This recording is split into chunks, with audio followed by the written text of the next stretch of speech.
ओडिशा रे 6 वर्ष होला छात्र संसद निर्वाचन बंद अछि।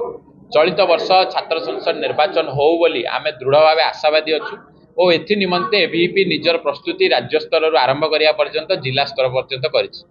विभिन्न कैंपस रे मौलिक समस्या अच्छी। आज आम भद्रक कॉलेज और चरंपा कॉलेज को जाइलु से छात्र नेता मान सहित चर्चा कलु, कॉलेज अध्यक्ष सहित चर्चा कलु।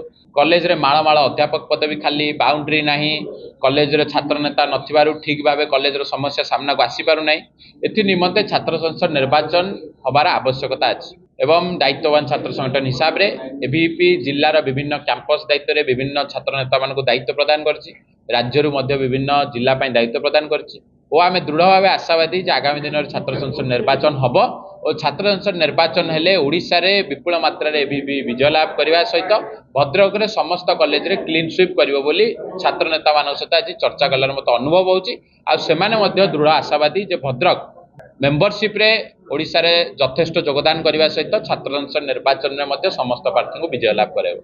एबीवीपी रो छात्र नेता माने वर्तमान विभिन्न विश्वविद्यालय, विभिन्न स्वयंशासित महाविद्यालय और जिते महाविद्यालय अच्छी सेठाकू जाइकी जो समस्या अच्छी जमी मुझे आज भद्रक आसती, काली रायरंगपुर रे थी, काली केउंझर थी, पन्न रायरंगपुर रे थी, राज्यर कोण अनुकोण को छात्र नेता माने जाउछन्ति।